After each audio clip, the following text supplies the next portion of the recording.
ना नाम की भूख है ना मान की प्यास है। इस लाइन में, इस गाने में ये लाइनें थी, बहुत अच्छी लाइनें थी। नाम मान शान क्या करवाता है हमसे, आप बताओ। जब हम नाम मान शान के पीछे भागते हैं तो क्या हो जाता है? कोई भी जो बोलना चाहे हाथ उठा के बोल सकता है, क्योंकि सारे एक साथ बोलते हैं पता नहीं चलता। हाँ बोलो। देहभान क्या होता है? देहभान मतलब देहभान आ जाता है या देहभान के कारण हम नाम मान शान की इच्छा रखते हैं, ये पॉइंट है। नाम मान शान रखने से देहभान आता है या देहभान से नाम मान शान आता है? देहभान से आता है, देह अभिमान से आता है? देह अभिमान से आता है। What is the difference between dehbhan and deh abhiman? और देहभान जैसे कलयुग में सबको है, ठीक है। अब उनमें हर कोई नाम मान शान के पीछे नहीं है, बस कितने तो ऐसे हैं बस चल रही है, कट रही है, और क्या है, बस 2 रोटी शाम को मिल जाए, 2 सवेरे को, ठीक है ना। लेकिन नाम मान शान क्या है? ये देह अभिमान से पैदा होता है, ऐसा चिंतन कह रहा है ना। तो देह अभिमान क्या है? जो बुद्धि का अभिमान हो जाता है कि मैंने किया, मैंने ये किया, मैंने वो किया और मेरा नाम भी नहीं लिया गया। मैंने इतनी सेवाएं की, मेरा नाम भी नहीं लिया, बताओ। मेरे से बैठने के लिए भी नहीं बोला। होता है ऐसा, हर जगह होता है ना ये। और यहाँ भी कई बार ऐसा हो जाता है कि हमने इतनी सेवाएं की, शिवरात्रि की इतनी सेवाएं की, इतने भागे, इतना सहयोग दिया, और बहन जी ने तो मेरा नाम तक भी नहीं लिया किसी के सामने।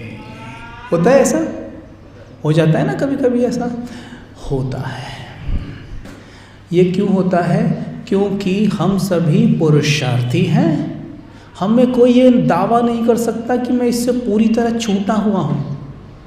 हम सभी पुरुषार्थी हैं और हमें हर क्षण इस पे अटेंशन रखनी है। जैसे ही मन कहे ले मुझे तो पूछा ही नहीं, तो उसको तुरंत जवाब देना है कि जो तूने सेवा की, हे मेरे प्यारे मन, जो सेवा तूने की उसका पुण्य तो तुझे मिल गया। सेवा तूने ईश्वर की उसने तो तेरा पुण्य लिख दिया, तुझे तो मिल गया। और वो पुण्य हर कदम तेरे साथ है, क्योंकि पुण्य आत्माएं जो होती हैं ना, उनके थॉट बड़े प्योर और पावरफुल होते हैं, जिसके कारण उनका जो ऑरा होता है, जिसको कहते हैं, इस शरीर के अंदर एक एनर्जी बॉडी होती है, लाइट की बॉडी इस शरीर के अंदर होती है। उसका प्रकाश हमारे संकल्पों से तय होता है। अगर मेरे संकल्प बड़े प्योर हैं, पावरफुल हैं, खुशी से भरे हुए हैं, देने वाले हैं, तो वो ऑरा वाइट होता जाता है। इसलिए उन्हें कहते हैं फरिश्ता। फरिश्ता माना देने वाला, ठीक है। और जो संकल्प उठते हैं ना लेने वाले, जितने भी, मेरा नाम नहीं लिया, मुझे सम्मान नहीं दिया, मेरी तो कोई पूछ ही नहीं है, तो उससे क्या होता है? अभी खुद ही देख लीजिए, जब ये थॉट चल रहे हैं तो कैसा कैसा महसूस कर रहे हैं आप? क्या भावना है इस वक्त, कैसा महसूस कर रहे हैं? आज बाबा ने जिक्र किया था मुरली में, अशुद्ध भावनाएं भी होती हैं। अशुद्ध, ये तो अशुद्ध ही है, ये तो व्यर्थ भी नहीं है, अशुद्ध है ये तो। और अशुद्ध भावनाएं जो ऑरा आपका बनाएंगी, वो कैसा होगा? वो लाइट की जो बॉडी है वो कैसी बन जाएगी? काली। और फिर लोग कहेंगे हमने भूत देखा, हमने यहाँ भूत देखा, वहाँ भूत देखा। एक्चुअल में क्या है कि जो आत्माएं देने वाली होती है, देती हैं, सुख देती हैं, शांति देती है, प्यार देती है, देती है, चाहे वो शरीर के अंदर हो या शरीर से बाहर हो, वो फरिश्ते हैं, ठीक है।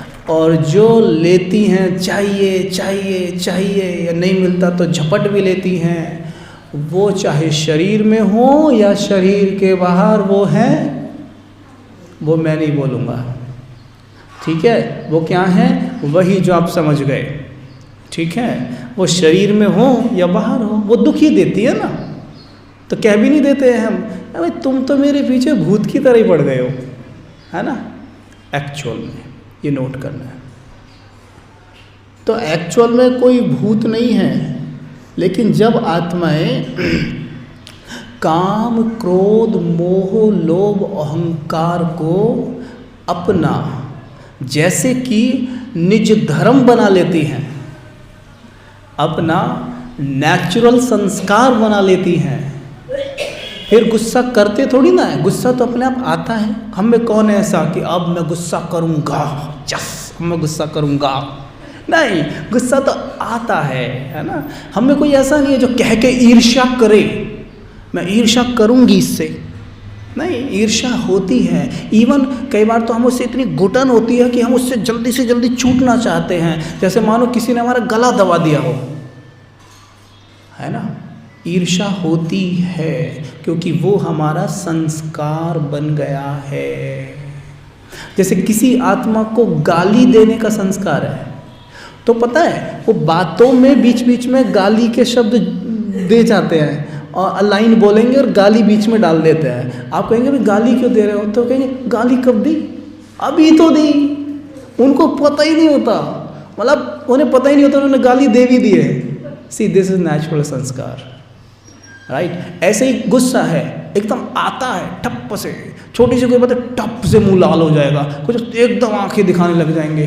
क्या है, क्योंकि संस्कार बन गया है, जो कि हमारा नेचुरल संस्कार नहीं है। क्योंकि क्रोध ही है, जब आप क्रोध में होते हो आपकी बॉडी मूवमेंट कैसी हो जाती है, आपकी आंखें कैसी दिखती हैं, चेहरा कैसा नहीं भूतिया सा दिखने लगता है गुस्से में।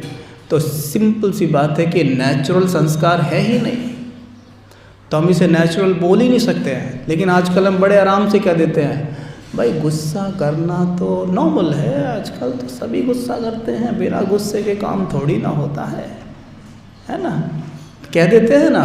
तो गुस्से को हमने नेचुरल कह के बनाया है, हमने अपने माइंड को एक्सेप्ट कराया है कि यस मेरे माइंड, गुस्सा करना अच्छी बात है, this is natural, you have to do it, you have to create it. Mind कहता है जी मालिक, और वो बात बात पे फिर गुस्सा करता है। साथ में ये भी लाइन जोड़ देते हैं कि तुमने मेरा गुस्सा भी देखा नहीं है, मेरा गुस्सा देखा नहीं है ना तुमने भी। तो गुस्सा बड़ा खुश होता है, वाह मुझे मेरा बोल रहे हैं ये, मैं इनका हूँ। आपसे गले लग जाता है गुस्सा खुशी के मारे, वाह वाह वाह वाह, मैं इनका हूँ, ये मेरे हैं, अब तो इनको छोड़ के कभी जाऊँगा ही नहीं। इन द सेंस गुस्से को ये कहना कि मेरा गुस्सा तुमने देखा नहीं है अभी, मतलब कि ये कहना कि मैं रावण से बड़ा इम्प्रेस हूँ, I am the fan of Ravan. Ravan से तो मैं तुझे कभी छोड़ के ही नहीं जाऊँगा, मैं तो ऐसे शिकार खोजता रहता हूँ, ठीक है।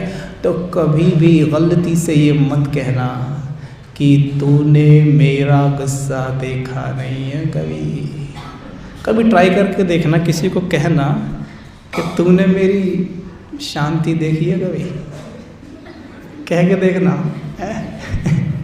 कह के देखो एक बार, कह सकते हो कि तूने मेरी शांति देखी नहीं है, मैं बहुत शांत रहता हूँ, चाहे तो कुछ भी कर ले मेरे को कोई फ़र्क नहीं पड़ने वाला, मैं बहुत पीसफुल हूँ, बहुत शांत हूँ, है ना।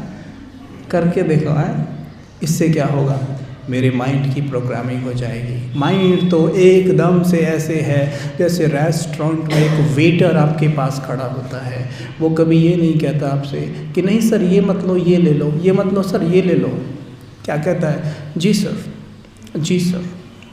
आप किसी बड़े होटल में जाओ, है ना, आप कहेंगे ये जी सर। आप चाय मंगाओ, चाय ला के देगा, कॉफ़ी कॉफ़ी, दूध दूध, जूस जूस, यस।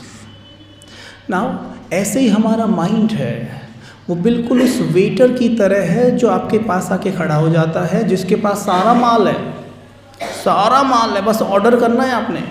लेकिन यह ऑर्डर देने का तरीका होता है। वहाँ तो हम रेस्टोरेंट में जाके ऐसा बोलते हैं, कॉफ़ी चाहिए,